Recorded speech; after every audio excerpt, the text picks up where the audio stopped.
So eto guys, nasa loob na naman po tayo ng ating tindahan at magpre-prepare po tayo ng ating paninda dahil napakaganda nga po ng panahon at medyo matagal nga po tayong hindi nakabalik guys dahil napakarami nga po tayong ginagawa. So update po tayo dito sa ating tindahan. Ano nga ba yung naging journey ng ating tindahan ng 2024 guys. So ano na nga ba yung tindahan natin, ay nag 3 years na nga po yung tindahan natin. At saan na ba napunta yung ating kinikita ng ating tindahan. So eto guys, pag-uusapan po natin dahil nagsimula na nga po tayo ng 2025 at sana ay maganda po yung ating takbo ng ating business guys. So based po dito sa ating mga record dito, sa ating mga record ay nakikita po natin ng konti-konting pagbaba ng ating total sales kasi nga napapansin naman po natin halos lahat ng ating mga katimkasari ngayon ay nakakaranas ng konting tagtumal dahil katatapos nga lang po ng New Year at Pasko.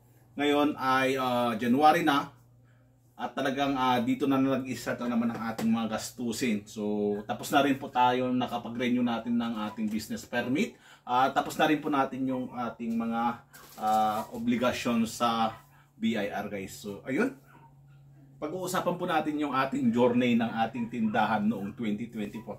Ano nga ba yung pagkakaiba ng 2024 at saka ngayon 2025? So tulad ng aking sinabi guys, pababa po yung ating total sales dahil marami na po tayong kakumpetensya, marami na rin po nagtitinda, at saka ramdam po natin yung tumal dahil kahit nga yung mga groceries, yung mga ahente po natin ay sinasabi nila sa atin na yung mga suki nila na pinag-deliveran nila ay talagang humina nga po yung bentahan ng mga groceries. So bakit nga ba humina guys at tumumal yung ating bentahan? Kasi nga tumaas na nga po yung mga lahat ng ating mga bilihin ngayon dahil alam naman po natin na mataas na po yung inflation.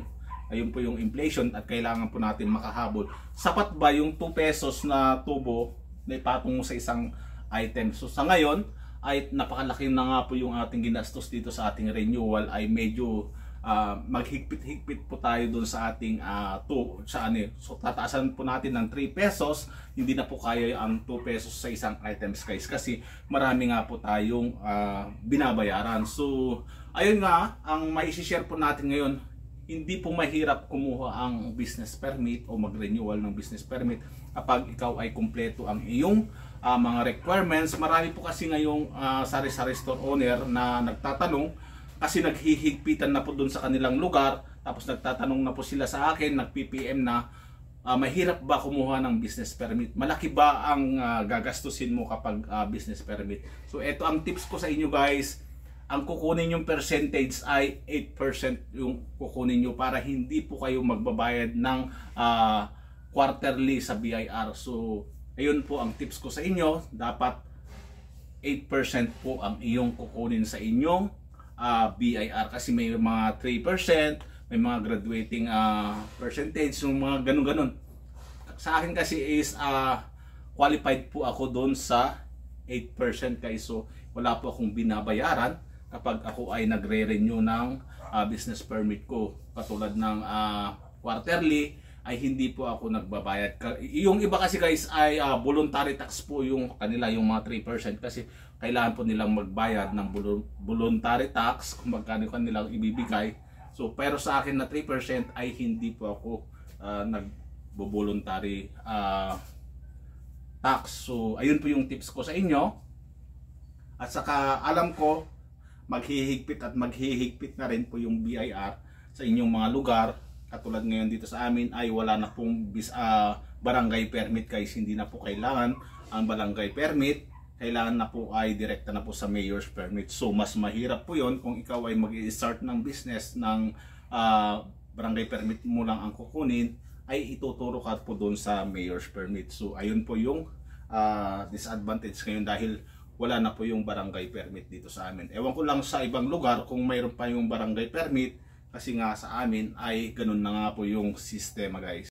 So andito po yung ating mga business permit guys. So ito yung ating mayor's permit, ang ating tawag nito BIR permit, at saka yung DTI, yung as to receipt invoice at saka yung ating renewal sa BIR. Ito po yung guys. At saka mayroon po tayo ditong sanitary permit.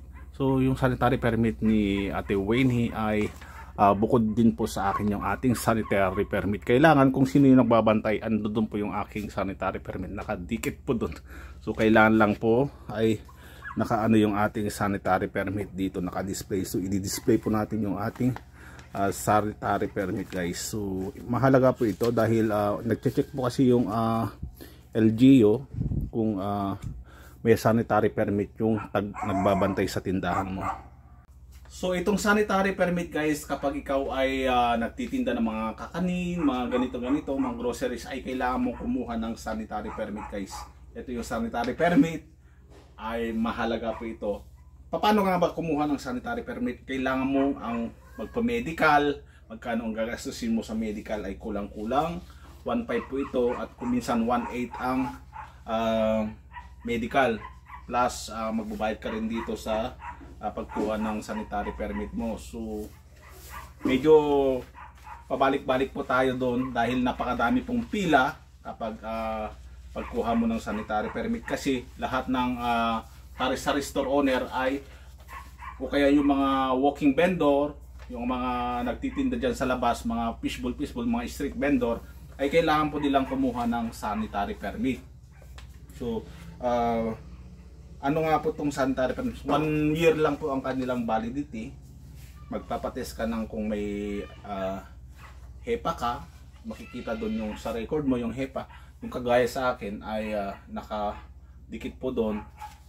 Tapos yung misis ko, si Ate Wenny, kung ilan yung empleyado mo, ay ganun din yung magpapamedical. Ganun po dito sa amin guys. Kaya kung may 3 kang empleyado, taga-bantay, 3 din yung magkakaroon ng sanitary permit. Tapos i-display po natin dito para po makita ang mga taga-LGU kapag pumunta po dito sa ating tindahan. So ayun po guys yung ating tips. Huwag po kayong matakot kapag tawag nito, magsisimula kayo ng business at papakiramdaman nyo kung okay naman yung takbo ng business nyo, ay kumuha na po kayo ng inyong business permit para makapag-expand po kayo, makapagpadami po kayo ng ang mga bibilhin, mga paninda.